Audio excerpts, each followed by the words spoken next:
Hello all and welcome to episode 29 of the Sky Fantasy podcast by Fantasy Football Hub. My name is Andrew and I'm joined as usual by two of the most successful Sky managers in the game.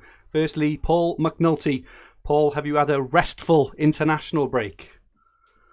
Well, Scotland qualified for the first tournament in 22 years on Thursday. So get on the tenants. Superb. Yeah, Thursday night, Friday morning was a bit rough, but yeah, all good. Apart from that, superb, mate. We also have former Sky winner Dan Cox as usual. Dan, how have you been spending your time without football? Mate, and we're in lockdown in my country as well, so been just at home with the missus and kids, mate, which is nice, but do you know what I mean? It's been a long weekend, isn't it?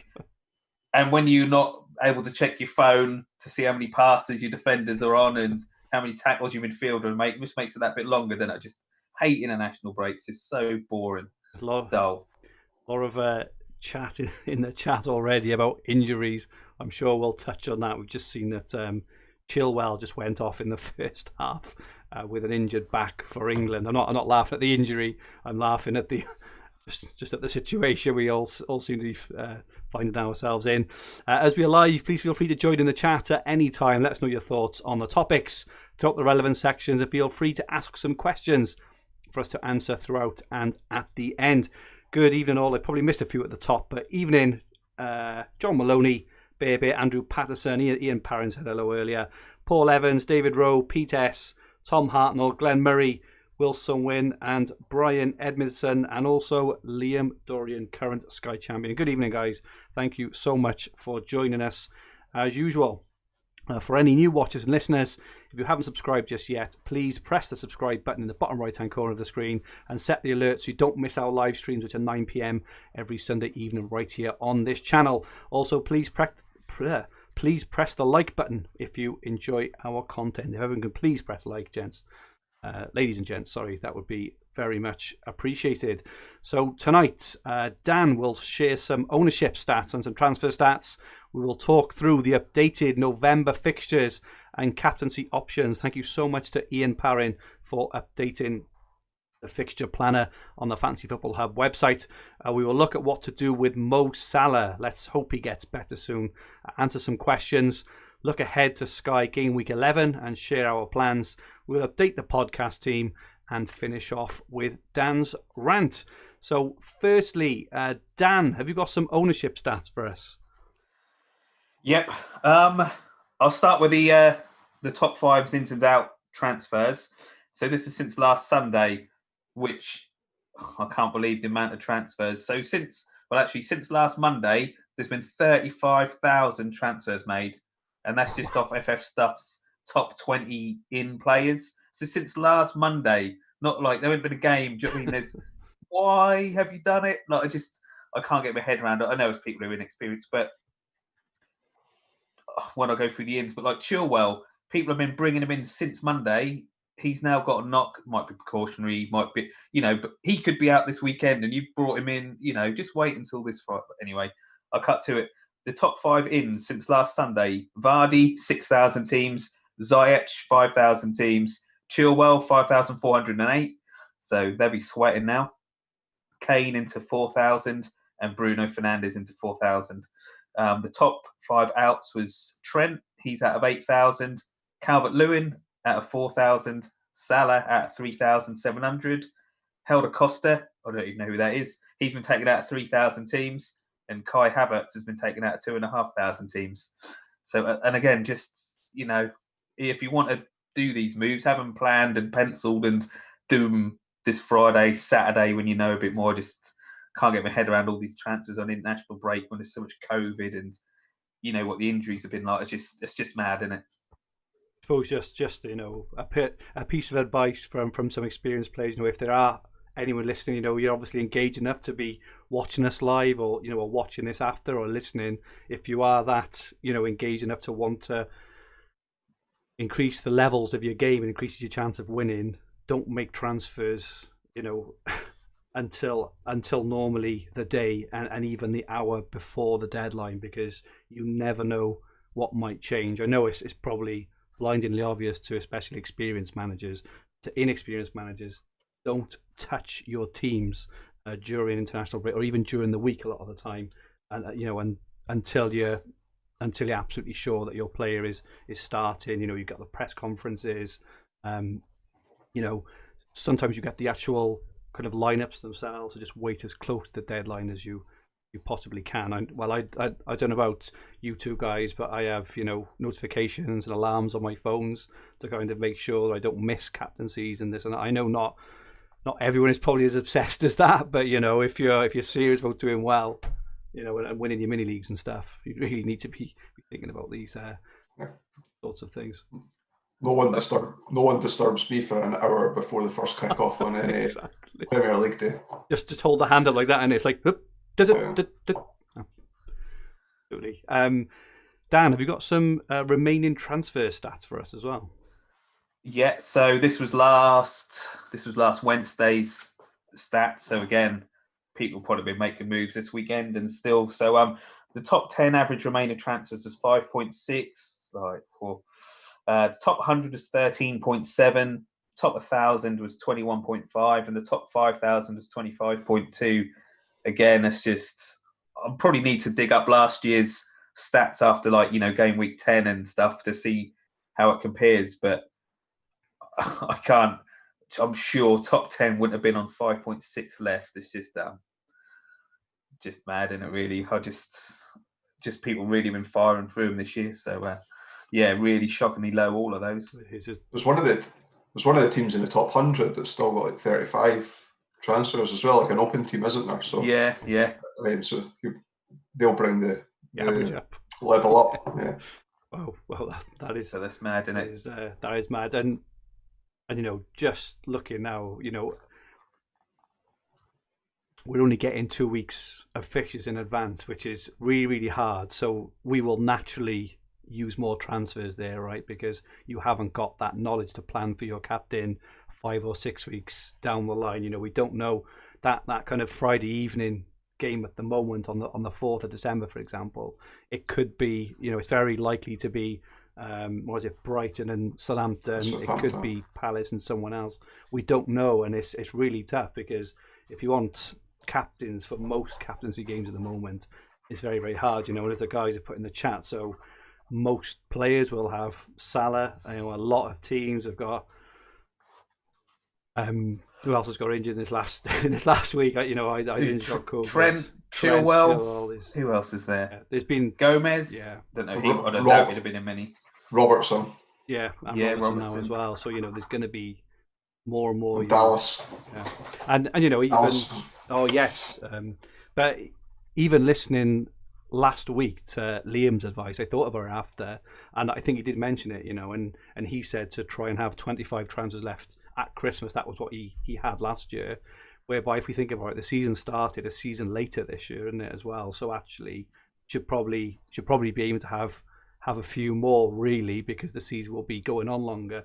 And I'm sure we've all seen the fixture thing on Twitter that's been going on this week, where from next Saturday, this doesn't obviously include the Champions League, but there's something like 59 games there's 59 days of football in 61 days or something ridiculous like that, which is going to mean we're going to need captain all through December and into January. So it's going to be really, really tough. Andrew Patterson just said Dallas played this evening. Bear said Robertson's hamstring. Ward Prowse is another one as well, obviously, those who brought him in for that captaincy as well. So yes, it's going to be really, really tough to sit in our hands. I've already got a couple of transfers planned for this weekend already, but I'm not sure now whether it's the wisest thing to actually do. So speaking of this weekend, we have had the new fixtures, which is great. For the next 2 weeks anyway. Paul, could you confirm the updated fixtures that we know about, and also give us your thoughts on what we need to think about to navigate them? Yeah, so 2 weeks worth of fixtures. This week split 4-4-2, Saturday, Sunday, Monday. So on Saturday you've got Newcastle, Chelsea. So it's actually probably a good one for fantasy managers, Sky players, because you'll see the Chelsea lineup. You'll be able to confirm if Chilwell's in or out, if Ziyech is in or out. Not through any injury scare on him, but more the rotation front. Villa, Brighton, Spurs, Man City, Man United, West Brom. So I'd imagine that Bruno will be highly popular captain choice on that day. Sunday's a little bit more trickier, especially if Salah is confirmed out. It's Fulham, Everton, Sheffield United, West Ham, Leeds, Arsenal, Liverpool, Leicester. And then on the Monday night, it's probably dreaded some games for some managers. It's Burnley, Crystal Palace, and then Wolves, Southampton. And then the following week, on the Friday night, it's Palace, Newcastle. Saturday, Brighton, Liverpool, Man City, Burnley, Everton, Leeds, West Brom, Sheffield United. Sunday, it's Southampton, Man United, Chelsea, Spurs, Arsenal, Wolves. And then on Monday, it's Leicester, Fulham, West Ham, Villa.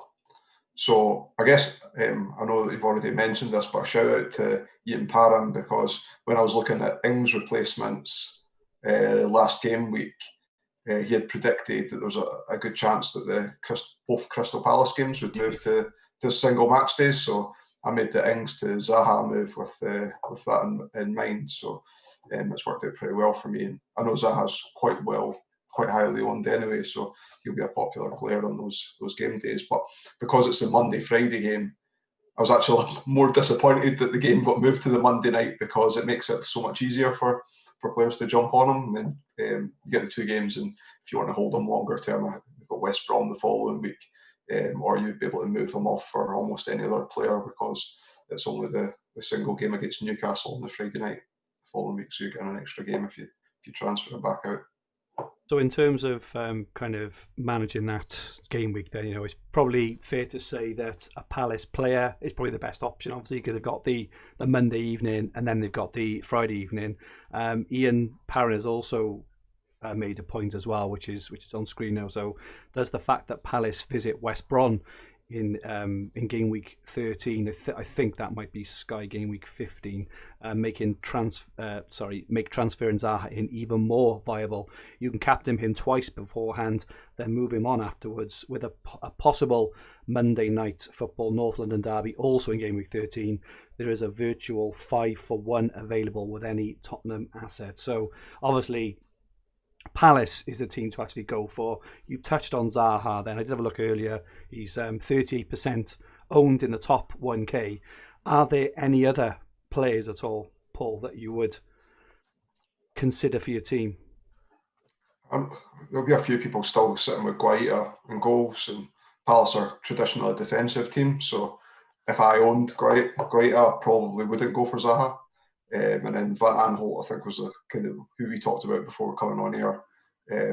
He's 0% owned in the top 1,000, right? And he looks to have come back, nailed that left back spot. You know what you get with Van Aanholt, very, very attacking. And said before, Palace is a good defensive team as well. So good chance of clean sheets from those points. So yeah, definitely alternative, especially if your budget doesn't stretch to Zaha. Could be somebody like Højbjerg that you move off to him, or someone around about that 7 million bracket. Ailing perhaps as well. It's another one people might move on from. Dan Perry says Eze, I think is pronounces it, but he looked a really nice play. So he was on corners,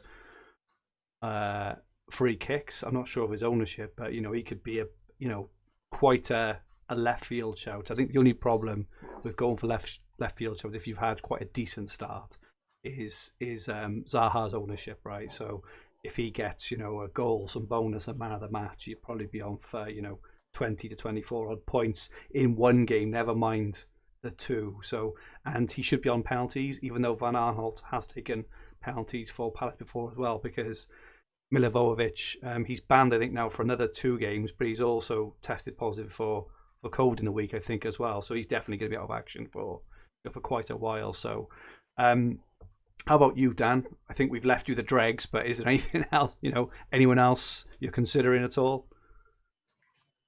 For the Palace, I think, like we spoke about beforehand, so Zaha is in 38% of the top 1,000 teams. So like I said, if you don't have him and he does something, then you're in trouble. But Zaha's one of them players. He's 1 point, 2 point, 2 points, 2 points, 17 points, 2 points, 2 points, 15 points. He's one of those, isn't he? So I can imagine bringing him in, and that's 8 points over the 2 games as captain because he's just done nothing. He might even get booked, but he could score man of the match.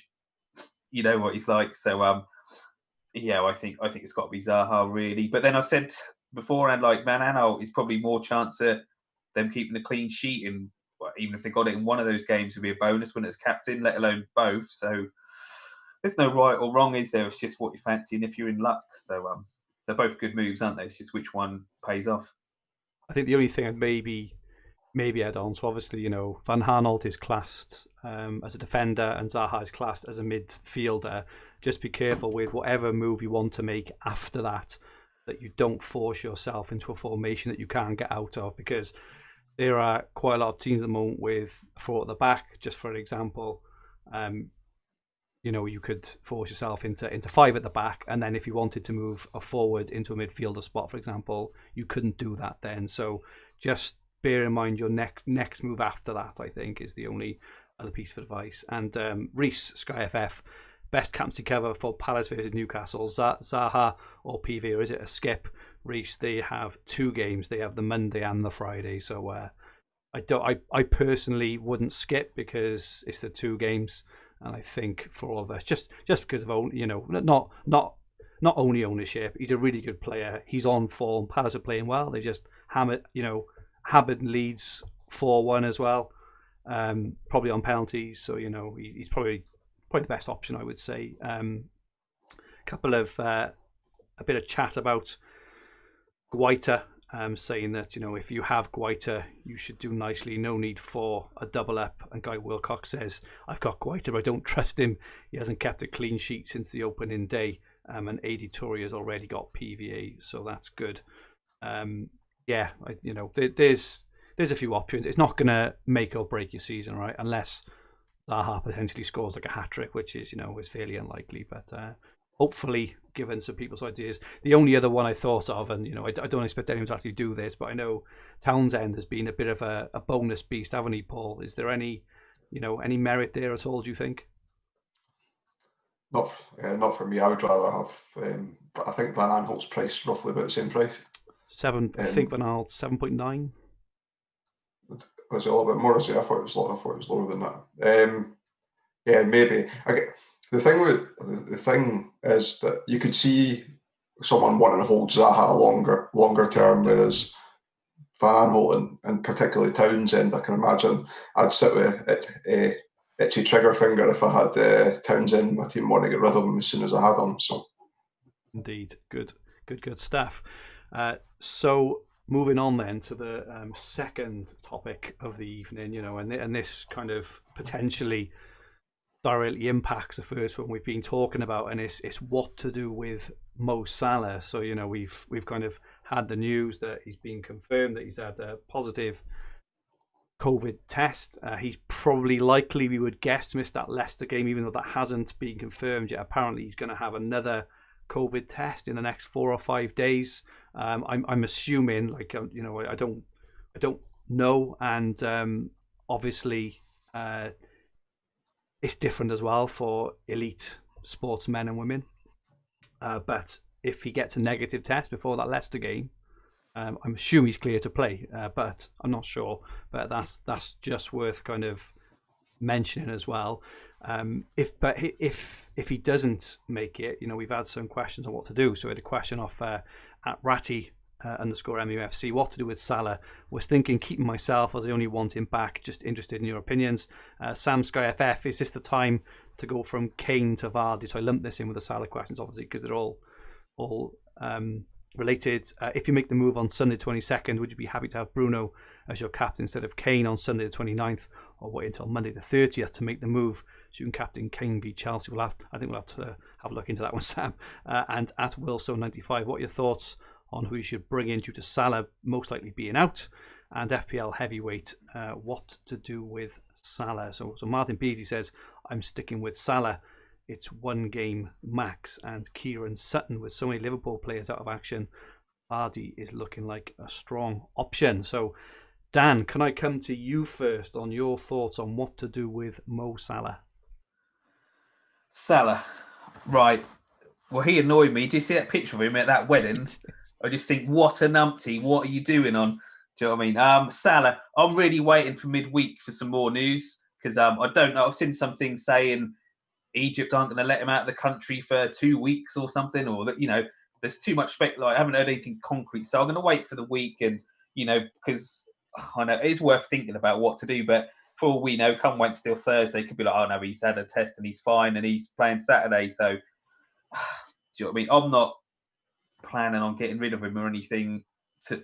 I say if we get some more news that he's going to be out for that Leicester game, but I really haven't given much thought. I think I'm just going to keep hold of him because I'll probably want him for Brighton away. I know you said about Salah away, but I'm just going to wait for more news, to be honest. I know it's not helpful to a load of people, but I'm just going to see what happens. He's out. Who would you captain on Sunday, Dan? Sunday, again, on, that's the problem. I don't know. I might even do a little Kane to Calvert-Lewin or something. That's what. Yeah, I'm thinking of moving either Kane or Salah on a Calvert-Lewin on Sunday. Yeah, and especially because when I mentioned like Calvert-Lewin was like the second most taken out player, and I think brilliant because I think everyone's taking him out, like, and that's the time I'd jump on him, sort of thing. So, but I think he'd be a good captain because hang on, let me find. They've got Fulham, haven't they? Fulham away. They've got a nice fixture on. Yeah, and then they play Leeds, don't they? And I could even captain him that as well. So then Burnley. So I don't know yet, but I'll wait for more news. But yeah, if it's not, I might have to do the Calvert-Lewin move because if not, I'm a bit stuck on Sunday. I don't really want captain Gabriel against Leeds because he probably ain't going to get passing bonus, and don't really want captain Dallas. So it's looking naughty Sunday. You would expect, I think you've mentioned in the past though, haven't you, Paul, that you would probably expect Dorrian or Dallas to get passing bonus against Arsenal because Arsenal don't tend to keep the ball today. Is that right? Yeah. I think Dallas and Ayling would both be in for a shout of passing against Arsenal. I'm sure Maguire, I've got the stats up in front of me, but I think Maguire either got it or was close to getting it against Arsenal. So Arsenal tend to play more defensive away. So and if Dallas plays at left back, I think he's far more likely because he was nowhere near was he in the last game where he played in midfield. Yeah, that's right. That's right. It's worth. But yeah, that's a potential option. You should get 4 or 5 points there from a Leeds defender. But again, it's not the most exciting, is it? Is the problem? It's risky when you've got Calvert-Lewin against Fulham, and I'm looking at Vardy away to Liverpool. So Vardy has scored all but one of his games away from home. What he did against Man City when he scored, was it hat-trick away, was it, or a couple, or a hat-trick away from home, where plays against the top teams, he always tends to score. Liverpool will have a very, very makeshift defence. At the moment, it looks like they won't have any of their back four. So someone mentioned earlier about Vardy, but he's definitely what I'm looking at for that captaincy. But also they have the captaincy option the next Monday night as well, don't they, where they're home to Fulham as well. But anyway, back on to Salah. Paul, what are your thoughts on Salah at the moment? Yeah, I'm either moving Salah. I think I'm either moving Salah or Kane onto Calvert-Lewin. Okay. But it's all, for me, it all depends on, like, I wouldn't want to move off of someone just to move Salah back on from that person. I prefer to do my transfers in like sort of daisy chain fashion. So who's the players I want in my team long term? I want Calvert-Lewin in long term. I've got a view of getting Vardy in at some point over the next few weeks as well. And now it just wouldn't be a case of doing Salah to Calvert-Lewin and then back to Salah. It would be, where can I make the next move, and then knowing I can transfer someone else to Salah at the end to kind of round it off, and then my team's in the position. Going back to that point I made before about what's the wild card, if I was picking unlimited transfers just now, what would my team look like? And as long as each of those kind of small moves are moving towards that, then that's what I try to do with the extra game every time that you're doing it, 2-for-1s. So you're likely to take him out, if he's confirmed as out on Sunday for Calvert-Lewin, or Kane potentially. Even if he's out, I still might do Kane because, and this goes back to Sam's question, I think, was about Kane and Bruno next Sunday, Sunday the 29th, because I would captain Bruno. He gets bigger points hauls away from home anyway, so I would captain Bruno on that day. And I think most players that have got Bruno and Kane would possibly do the same. And therefore, if Kane was to do something, it's not going to hurt me too much. Okay. And then the following week, to add on to this, the following week, Ian Parron's predicting that Arsenal-Tottenham will be the Monday night game. So that would then be the perfect opportunity to get Kane back for someone on the Monday night. Now, it sounds like maybe 2 or 3 transfers, so I would have to fully plan it out and see what I was going to do from that front. I don't want to be wasting too many, but if it puts me in the position that the team's exactly how I want it to be at the end of that period of time, then I would definitely consider it. Okay, so I think I'm definitely moving on Salah. So I'm hoping that he misses the Leicester game, because I would be worried about it. Even though Leicester have tightened up very, very well at the back and are playing well, I still think there's potential hole there for Salah. But after that, the next 5 games after that, so Liverpool and Salah are notoriously nowhere near as good away from home as they are at home. Okay, the away fixtures are decent. They're away to Brighton in Sky Game Week 12. They're then away to Fulham in Sky Game Week 14, and then away to Crystal Palace in Sky Game Week 16. But as I say, a depleted Liverpool with Salah notoriously not that great away from home, and then the 2 home games that are sandwiched in there. They're home to Wolves and home to Spurs. And as we know, the Wolves manager and Mourinho actually recently, since they conceded that last-minute goal against West Ham, and we've seen it in their last 3 games, Mourinho is making them a much more compact team. I think he said so. Those 2 home games against Wolves and Spurs are against 2 teams that play to not lose now, and then they've got the away games, right? Now, in that time with Kane's fixtures on paper look difficult. They're home to Man City.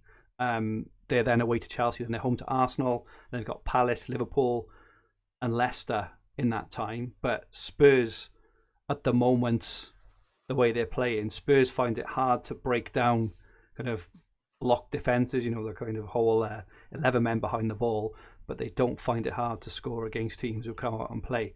And I personally think, and I may be wrong, but I think that Kane is probably a better option at the moment than Salah for the next 5 or 6 games. And with that Monday night game against Arsenal, which you just talked about there, I wouldn't have to bring him back because I'd already have him. Obviously, this is all subject to people not getting injured and kind of wherever else, or more kind of COVID news. But I'm tempted to move Salah onto Vardy. I think Ian's just mentioned in the chat as well. So I do think Vardy would be a good captaincy option against Liverpool on Sunday. I wouldn't be surprised if Vardy scored at least a goal in that game, likely a penalty. But then the following Monday night, the week after, they're also home to Fulham on that Monday night game. But West Ham also play Villa, so a lot of people will have Grealish. And then after that, Leicester's game after that, they're then away to Sheffield United and then home to Brighton. So again, they've got a couple of nice games after that. Obviously, we don't know how the fixtures fall there at the moment, but that would be my plan. And in terms of Zaha, I think I'm going to move Højbjerg to Zaha as well to actually enable that. I think with Højbjerg, as much as I've just said, I think that Kane will score goals against these teams. I don't think it plays to Højbjerg's strengths because Spurs will have less possession against these teams. So I don't think he's likely to get passing bonus. And and as we know, the tackle bonus is very hit or miss and hard to predict. So that's my current sort of thinking anyway, just having a look. Obviously there is another 5 or 6 days worth of thinking and overthinking. Hopefully further fixtures will be released as well. Probably COVID issues, probably more injuries as well. We just don't know, but that's my kind of current thinking at the moment on that. Hornet says, even all 6-a-side fantasy football this weekend, then it's certainly looking like that Hornet and Glenn Murray, sell him Fergie, and then I'll be all over a captain him versus Brighton. Salah. I tell you what, Glenn, I can smell a bet there. Spurs away to Chelsea. That's not the best, but yeah, I can smell a bet there, Glenn. We'll maybe do something there. Anything else on Salah at all, gents? Obviously, it's a really, really tough one.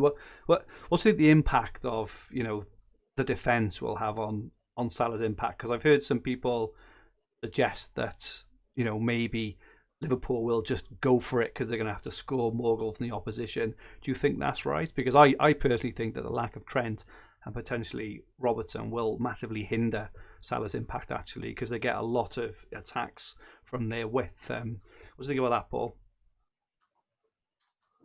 I'm not sure. Genuinely not sure. The way that what I've been thinking about more than what the productivity of the team is going to be is what's the captaincy going to be like from moving forward. So, like I'd mentioned about Kane there, I don't think many people's going to be captain on if I took him out. If I took Salah out on that game day, Brighton, Liverpool, Man City, Burnley, Everton, Leeds, West Brom, Sheffield United. What do I think? Do I think that Salah's captaincy is going to be more than 10% of all captains? If I thought it was going to be less than that, I'd probably be tempted to take him out on that basis as well. Okay, no, that's good. And it is also worth mentioning that they are home to West Brom. I think it's Sky Gameweek 17. That would be, so it is probably worth mentioning that, though. That is like that 7 games in the future, right? So always kind of getting back if we do take him out, but we can see. FPL Zombie asks, is it worth doubling up on Leicester considering their fixtures? Dan, is it worth doubling up on Leicester? What do you think? I don't know who you'd have as well as Vardy, to be honest. No, not for me. Barnes, he didn't. I know he can come on and score, but he didn't start the last one, did he? And he's not nailed on, is he, to start every game? So, no, I just think if you're going to go for Vardy, then he's enough, really. Yeah, not for me personally. Yep, agree. Matt Woolley says, since he's just blown my argument out of the water. Since Project Restart, I think Mo Salah has scored 6 goals away, 5 at home. He's manually counting from the list of goals. He also got a double against Brighton away from home. After restart. Okay. Yeah. Okay. All right. You've got me a bit concerned now. I may have to have a bit of a rethink, but no, I think generally speaking, I think I'm pretty settled. But like I say, anything can happen this week, right? It maybe he's actually okay, and then that resolves the problem, because I'd likely captain him against Leicester on that day anyway. If he is, if he is fit. I tell you what's interesting as well, which is going to be interesting, is all the teams that in Europe as well all play still every 3 days, is it, or 4 days up until, as a minimum up until the end of the year. You would guess that Liverpool may rest a couple of their superstars in their upcoming, couple of last Champions League games or not. We're not sure, but something to bear in mind as well. These players are going to have a rest at some point, and that's it's going to be tough, because if you think, if we get to Sky Game Week 17, everyone's Salah home to West Brom, perfect. And he's on the bench because that's the week he gets his rest. That's going to hurt. But obviously, there's nothing we can do about that. Okay, moving on to questions, and we did have a question in the WhatsApp chat. This was Ian Parron. It's not a question as such, but it's something for us to think about as we're going to talk through a few of the questions now. So thank you again, Ian. But he's a bit of advice on how to get the best out of your transfers. So these are things to think about. There's also more. So I think there's 8 or 10 tips in our advanced Sky Player Guide on the Fantasy Football Hub website for those. But they're the things to think about when you're making a transfer. And Ian's 4 points he's got here is, why are you planning to transfer out a particular player? I think potentially we've all been stung this season already in terms of when we've taken out a player, they've actually gone on and done pretty well. The number of players you're planning to keep the new player for, is there a fixture swing, and are there any captaincy opportunities, and do you have a transfer trail or an exit strategy already in mind? So I think Paul, he's touching on your kind of strategy you like to deploy there in terms of moving from player to player rather than a traditional sort of 3-for-1. So really, really sound advice there from I think for everyone on on what to think about when thinking about transfers. In terms of the questions we have actually had, if we're thinking about that, so auto reclose, with high amount of injuries and COVID risk, are we better to play more passive this season and let some unnecessary 2-for-1s go by us? Dan, what do you think about that? Again, that's hard with only having like the fixtures that we have like 2 weeks. I'm hoping in the week we'll get some more, but yeah, looking at this next 2 weeks, like I say, I would, if Palace was just a single game day and that was it, like we said before, and I didn't have anyone, yeah, I might skip it, but not for these two. Do you know what I mean? So it's hard to say. I just hope we get some more fixtures, but you don't want to be skipping too many captaincy days and getting behind and stuff when you have got the transfers. You have got to use them some point. So it's just so hard to say this year with, because normally by now we've got the fixtures up till January, haven't we? So you could pretty much say, I can get up to game week 20 or whatever, and I'll have used 15 transfers, and you can map out 5-6 weeks ahead. So to only be doing, but the next 2 weeks that come after this, I might not even need to make a sub because it might be I might have every day covered or anything like that. So I'm not opposed to using 2 or 3 in this 2 weeks. It's so hard to say, mate, until we get more fixtures. I know like Ian does a great job of predicting them, so you can have a look at that and sort of think what you might need. But it's so hard to say, and it's such a hard season. What's your thinking, Paul, on being more passive potentially and skipping more games? Yeah, trying to avoid the 2-for-1s where it's not a future transfer could be quite wise. I think it would all, for me, depend on how many transfers you'd use to date. I think I'm sitting on 34 or 35, so kind of feel like middle of the road in terms of people I've got like usual conversations with, and therefore I don't want to be too passive to miss out on something, but I don't want to be too aggressive to use them up. So because I'd done the Zaha transfer earlier, I know that people will be using a transfer to do that, and therefore using a more luxury transfer at the same time feels more acceptable. I don't know. It really depends on what position your team's in, what the state of your team is as well, I think. And you don't want to be sitting if you've got 2 or 3 injury doubts and you know that perhaps you shouldn't have picked that person to begin with, and there's an easy strategy coming off the person, then you don't want to miss up those. You don't want to miss those open opportunities, especially when you're going to get a captaincy out of it, I think. I don't know. Oh, no. It's not really. I'm not probably answering the question succinctly because there's no right or wrong answer. But yeah, depends on your team. I think the only other thing I'd maybe add is look at kind of ownership of the players that are playing on the night for a couple of reasons. One, to cover ridiculously high-owned players maybe, but also the ownership should also help you understand how likely it is a haul may occur on that evening, just for example. So if we take an example of Friday the 4th of December could potentially be Brighton versus Southampton, for example. Now that one, for me, probably doesn't scream must have a captain for that game if you don't have one. Because in terms of the ownership, in terms of the likelihood of someone hauling as well, Ings could potentially get, a goal and assist if he's fit, if he's back. I don't think he will be actually, just as an example. But other than that, who are you gonna, who are you hoping to actually haul for you? It's not like it's a big team against a smaller team where there's a much higher likelihood of potentially a brace or a hat trick, for example. So I think the ownership should help guide you there. When you and Dan made the Wilson move, everyone else seemed to get points that night, but you guys didn't lose too much ground even from it, because like what you're saying, nobody hauled. There wasn't any really highly owned players that so yeah, it'd be the sort of same situation again. I think you're right. I do think we were fortunate though with Lamptey, because Lamptey has probably got a reasonably decent ownership, and he missed that chance after 40 seconds, didn't he? So if he had have scored that goal, it could have well have been a goal, a clean sheet, man of the match, and then we'd be crying into our beer, Dan. But as it happened, we got fortunate. Brighton had kept 5 clean sheets in the last 40 games or something like that, though. So. Exactly. Okay. Question we had off at Brownie_SkyFF. Moving forward and restructuring defence at the moment, he's either got or he's thinking about a 5-3-2 formation based on budget, price, and guaranteed minutes. In the interim, is Liverpool's Nat Phillips at 5.1 million a potential short-term steal? So, Paul, could you first on this one?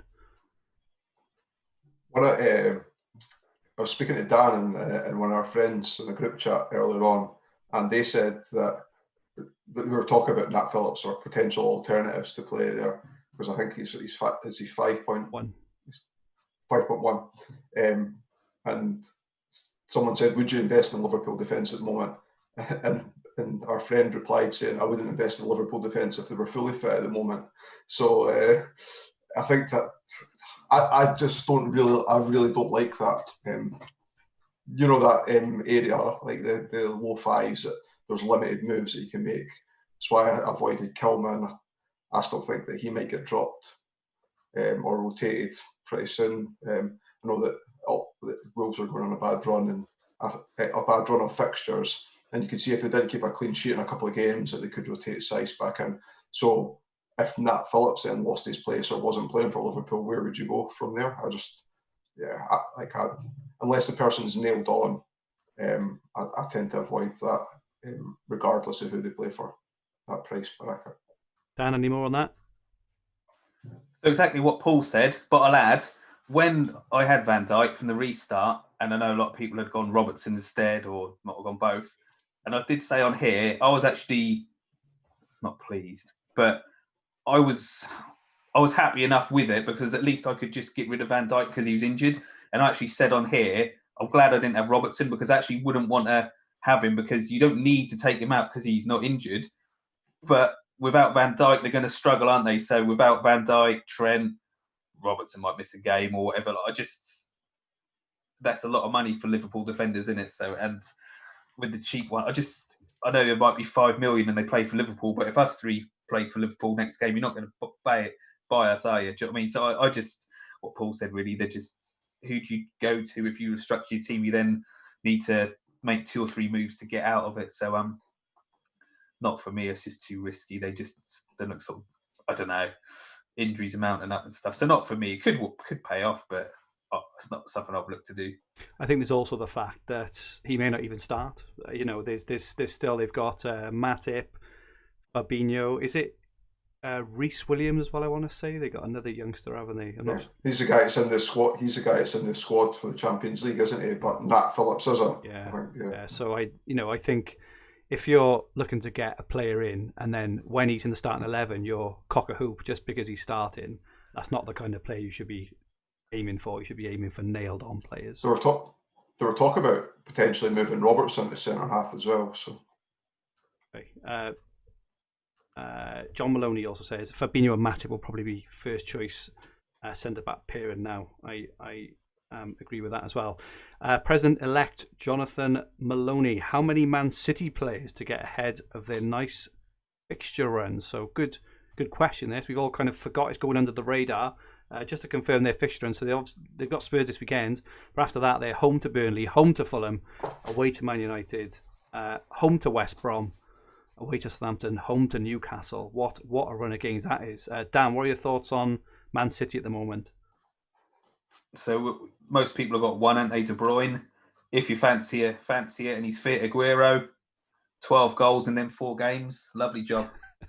That's who. But you don't see the lineup for the Burnley game, do you? And I don't know anything past that. But if that was a first kick-off of the day and you could see he was starting, then cool, yeah, you'd like to get Aguero. Well, I'd like him to play a few games actually first to make sure he's fit and not going to don't play him 3 times in a week and you get injured again. So, but you know me, I love Aguero when you always sort of have memories of them days as you captained him and he gets 4 or 5 goals or something. I think was it you got 5 against Newcastle? I don't know.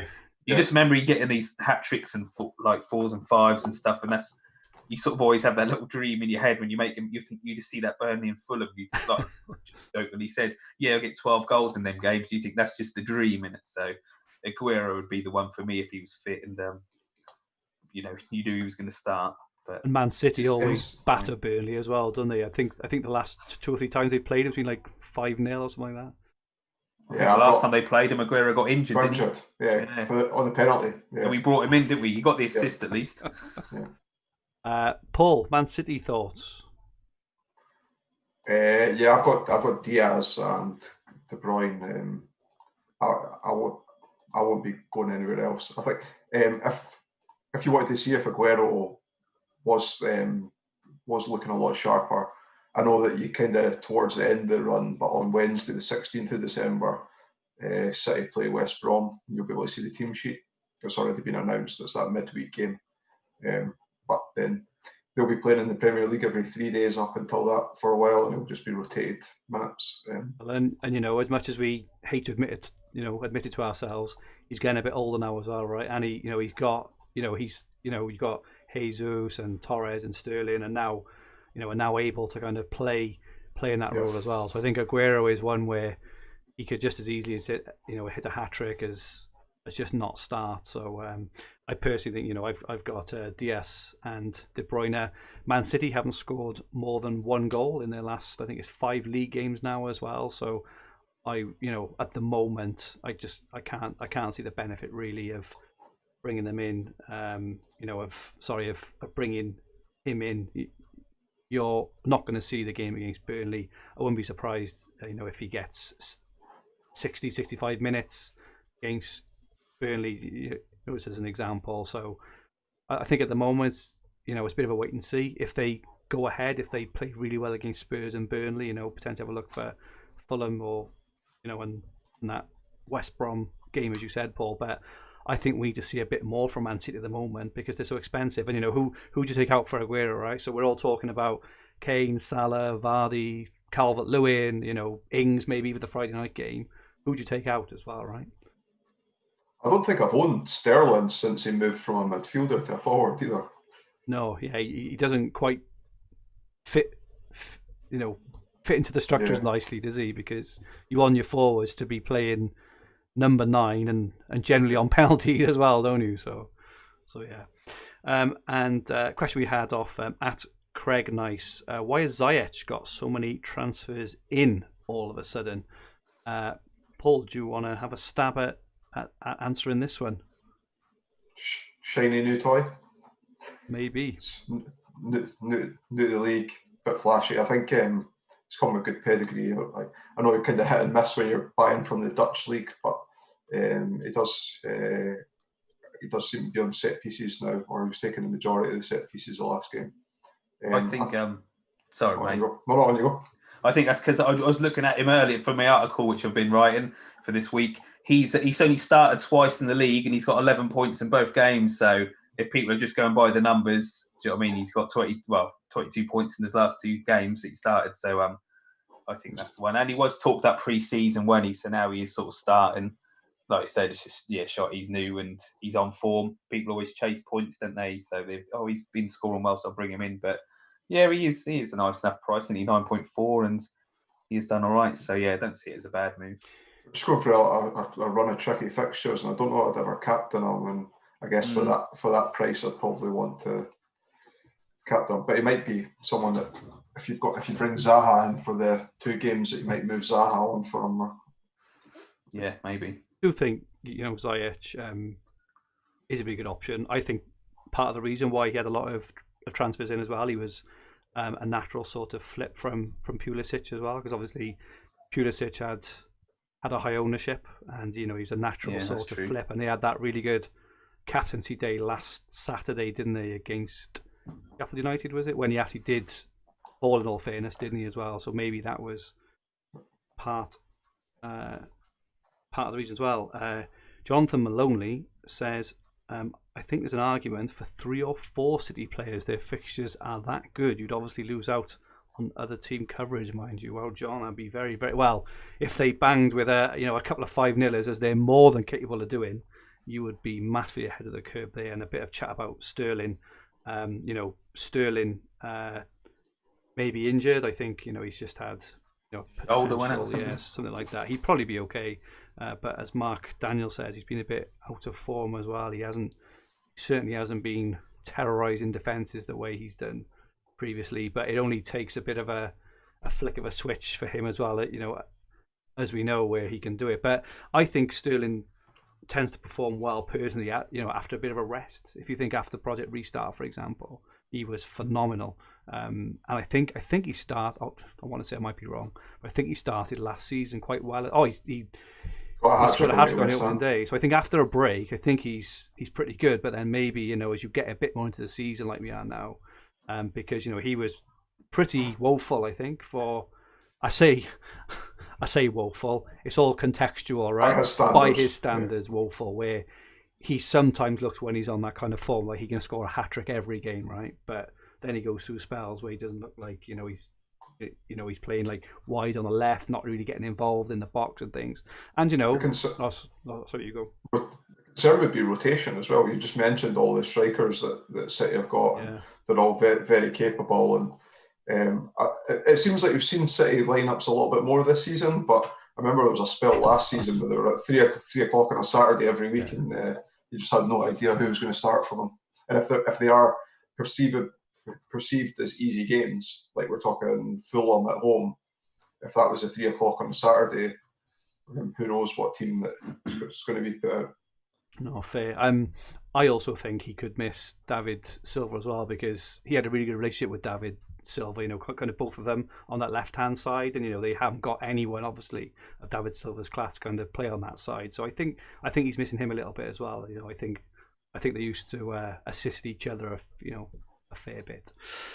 I haven't really got much else there. I don't think again, just in terms of advice for transfers, maybe if you're planning on making them over the next week or two, I think have a couple of plans in mind as well. If someone doesn't start, Dan's obviously a big advocate of this. I think he's mentioned it a couple of times. But if your player isn't starting, have in your mind what you're going to do if that player's not going to start. Either you're just skipping it, or you are moving to X player. If you as I did last Friday, and probably we've all done in the past, right? That hour period between lineup and kickoff is not the best time to put your thinking cap on, really, is it? It's very, very kind of stressful. I always think if you're having an hour and about it, don't bother, because if if you're debating it that much, just don't do it. Because I know when I do my moves, I like, as soon as I see the lineup, there's no doubt that that's the move I'm making, sort of thing. So I'm confident with. But if you're a bit, should I? You probably shouldn't, should you? Because if you're really debating it, just don't bother. And like you said, don't think about it this week and stuff. What if? Don't be messaging me on Saturday with an hour to go. What should I do? You need to have a think during the week. Completely agree. Okay, so moving on to game week 11 next weekend then. So we've had the fixtures, thankfully. I've had to get them off BBC Sport because Sky Sports do not update their game website. And I saw a reply on Twitter this week just saying, basically saying, we will do it in our sweet merry time, and it will be done by the start of the game week. Thank you so much for that. It's really, really useful. That is really good. Anyway, on Saturday, the 21st of November, this coming Saturday, we get to see the lineups, as Paul mentioned, for Newcastle versus Chelsea at 12:30. Then got Villa versus Brighton 3 o'clock. Spurs v Man City should be a superb game at 5:30, and then Man United West Brom at 8 o'clock. On Sunday 22nd, Fulham Everton at 12. We get to see the lineups obviously for that one. Richarlison will be back for Everton, which I think will be really, really interesting for in terms of Everton's output. Sheffield United against West Ham at 2. Leeds v Arsenal at 4:30. Then Liverpool versus Leicester. So we should hopefully know, at least by that morning, whether Salah is likely to make an appearance or not. And then Monday the 23rd, we've got Burnley versus Palace and Wolves versus Southampton. So, Dan, I'll come to you this time. What are your captaincy and transfer thoughts for next weekend? So, if Salah's all right, that'll be Bruno, Salah, and then Monday I'll bring in Zaha. I don't know who for yet, but I'll definitely be bringing him in. If Salah's not going to be in, I'll bring in Calvert-Lewin. for Salah. I make him. I think so, yeah, and I'll make him captain Sunday. I'm not sure on Zaha. I could lose Grealish to Zaha. I've got money to do that, but I think I'm just gonna. I think Grealish player probably just want to have all season, so I'm not really sure what to take him out. Plus, he's in like near enough 80% of the top 1,000 teams, so I don't know. I could lose a defender for him, but I just don't know yet. I need to have a think this week and see We're getting rid of Bruno. Get rid of Bruno. Yeah, because he'll go on a run after you get rid of him. So Please no, Bruno's in all season, mate. Cause he's just just got to have him. Yeah, just looking at Everton's run, obviously they've got that away to Fulham game. They're then home to Leeds in game week 10.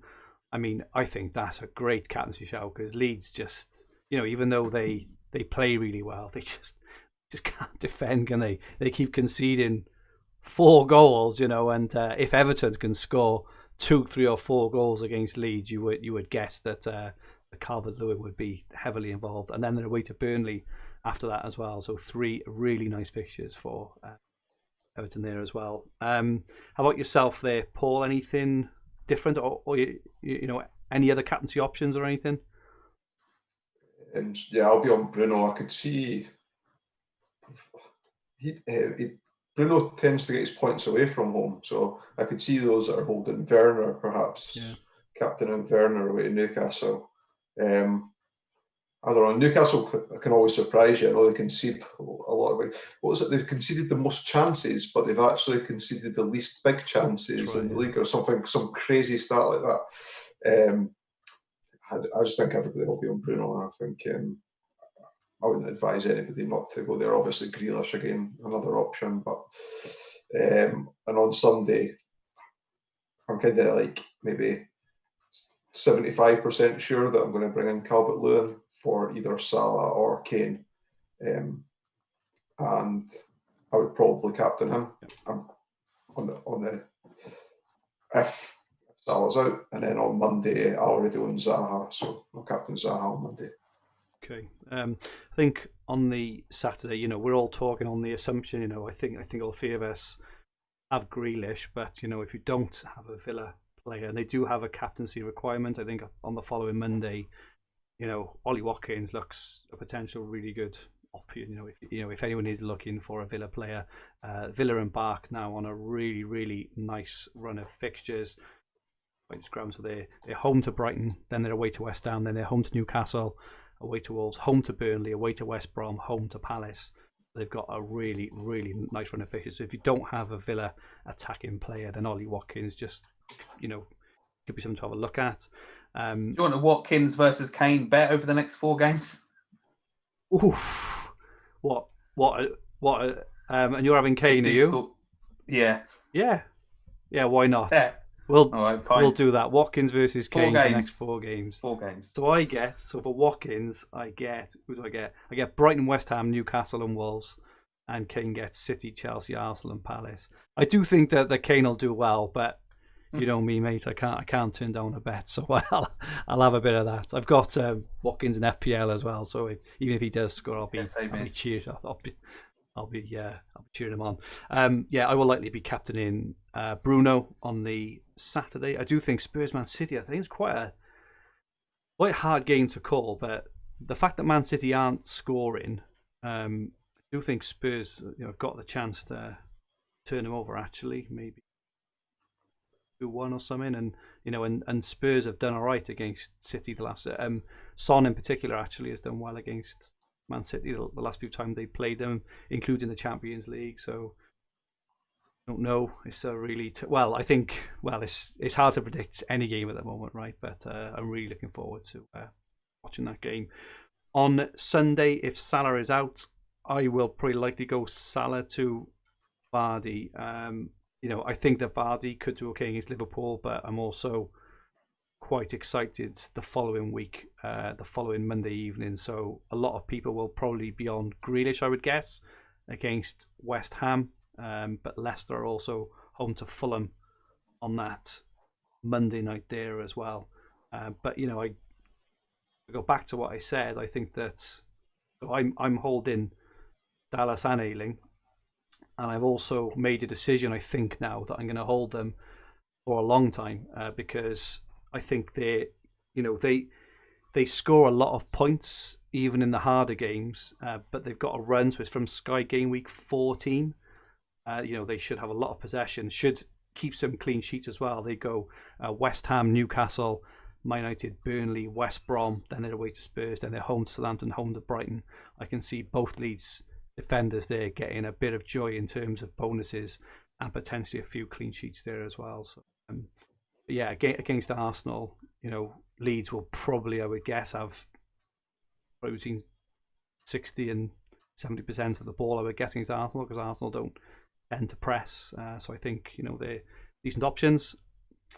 And then on the Monday, as we've mentioned, so Burnley and Palace, so I will likely be moving on Højbjerg, Zaha, I think, and obviously Wolves have got Southampton there. So they are our game week plans. Glenn Murray, why are Dan and Paul giving 3 points to Fergie now? There we go, look. So Glenn Roy's on my side. He thinks Watkins going to outscore Kane in the next 4 there. Well.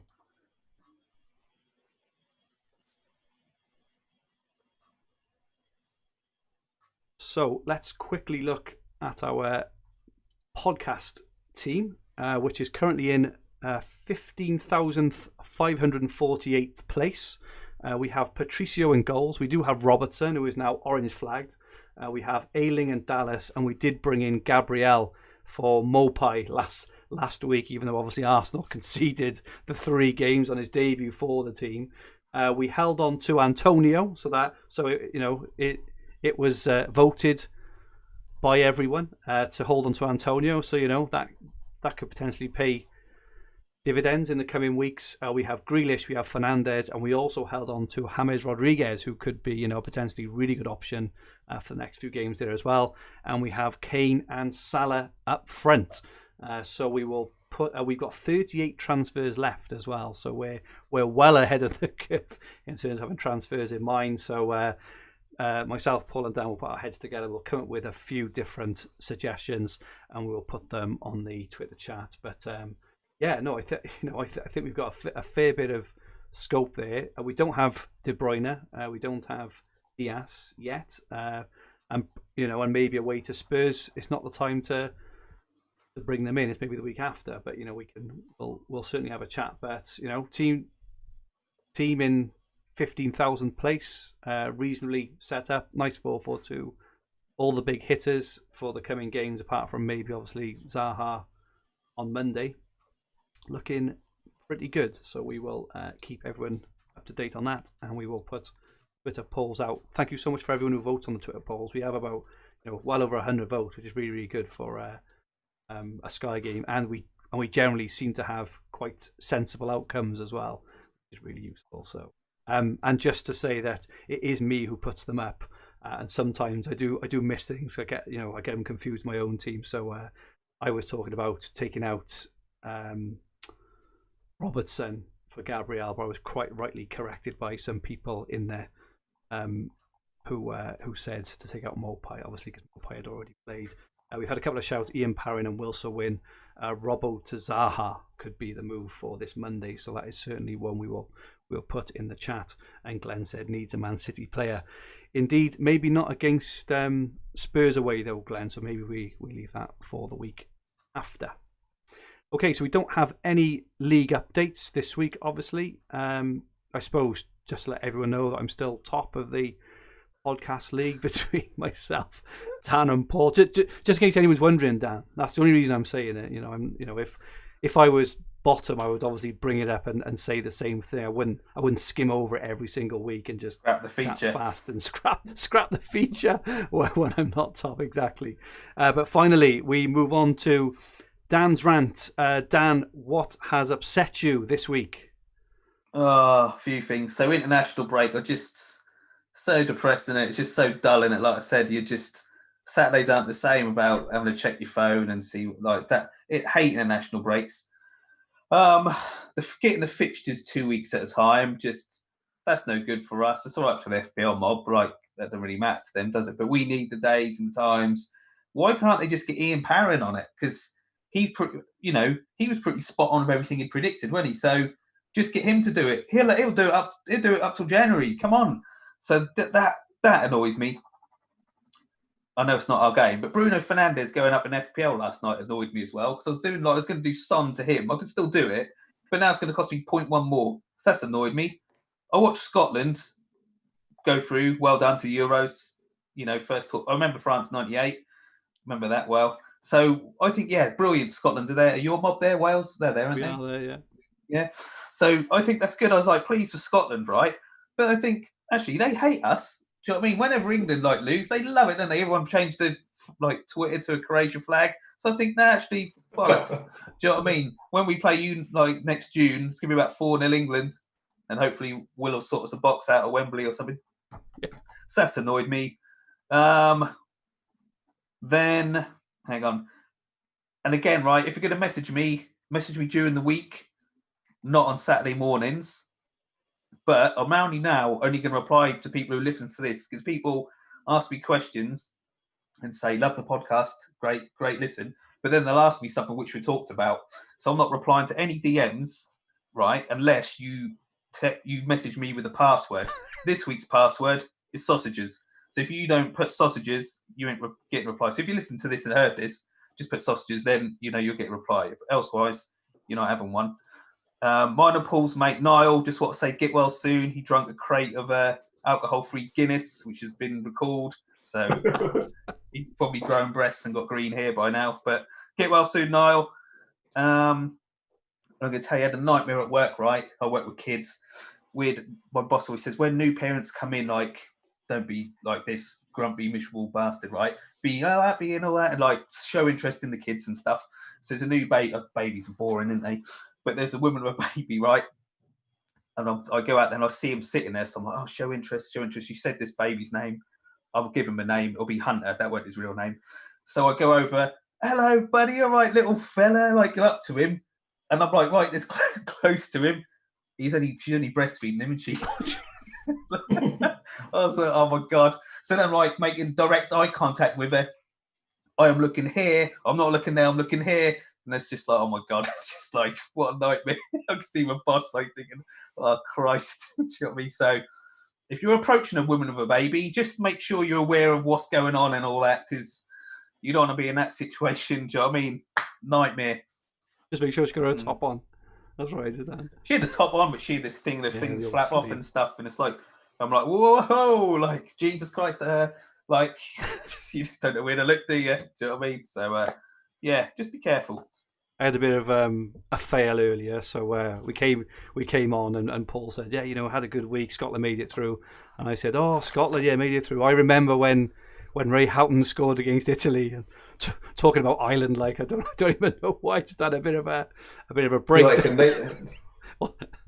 think I even had the tournament wrong. I think it was in I think I said it was 1990. Houghton was 94.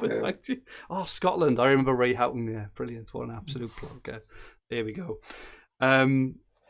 Okay, so as usual, thank you so much from us for supporting and interacting with us on this live stream.